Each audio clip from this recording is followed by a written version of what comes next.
newspapers, websites. Every 2 or 3 months, they are publishing some sort of story of what people, usually people means Americans, what Americans don't know about their history, about their government, about financial affairs, about health, about religion. And the headline is actually how little people know. But it's the third point that might be the most controversial, so I'm going to dwell on it a little bit with data today. And that third point about ignorance is this boundary line that lies so close to us. By the cruelest irony, that turns out to be something that we are ignorant of as well. We don't know the times that we walk off the solid ground of our knowledge into the thin air of things we don't know. Often we may find ourselves acting out of ignorance for the knowledge and not know the fact because we don't know the boundary line between what we know and what we don't know. We don't know the limits of our knowledge. As the title of the talk indicates, ignorance often refuses, or rather can't, recognize itself. Now, I feel like I need to do, I'm a psychologist, so I feel I have to do a little demonstration of this fact with data. There are a number of ways we can take a look at the fact that people don't know the limits of their knowledge.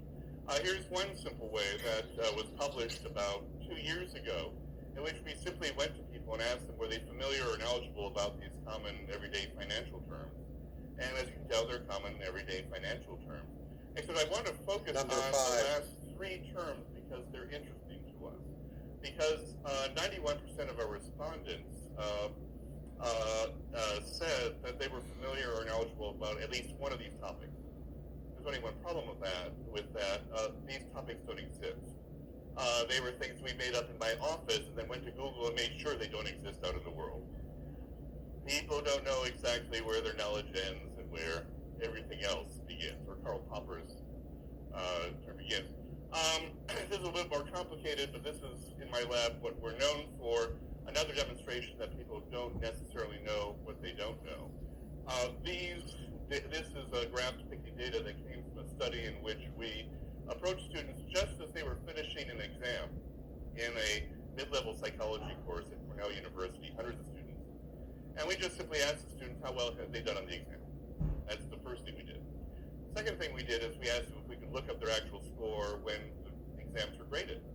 And based on that actual score, what we did is we sorted people into the bottom 25% of performers, the second 25%, the third, and then finally the top 25%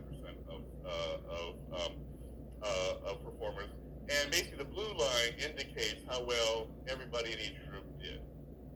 Now, for us, what's interesting is relation of the blue line to the 2 other lines, which aren't about how people actually did, about how well people thought they did. The red line indicates people's beliefs about their mastery of the course material in general. The yellow dotted line indicates how well people thought they did on the actual exam. Now, if you take a look at this graph, there are 2 findings I want to point out. Actually, there are 4 findings in the graph. I just want to point out 2 of them. The first is if you take a look at how people rated their exam performance, on average, people think they're doing quite well. They're much closer to the top than they are at the bottom of the scale. Basically, what people are doing is they're saying they're above average in their performance.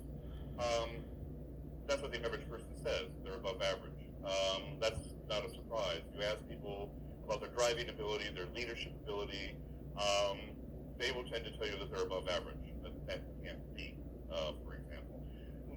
In one survey of professors, 94% of them said they did above average work. Now, I have many splendid colleagues. The figure is not 94% doing above average work. That's the first finding.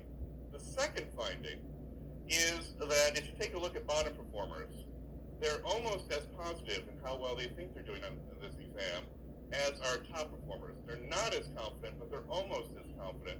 And they're certainly much more confident in how well they think they've done relative to how well they've actually done. And this is a gap that we have looked at quite a bit in my lab. This gap between poor performers, how well they think they're doing, versus how poorly they're really doing. I guess that's the end of their communication. That's how they talk to me. Seem to have very Cord out. little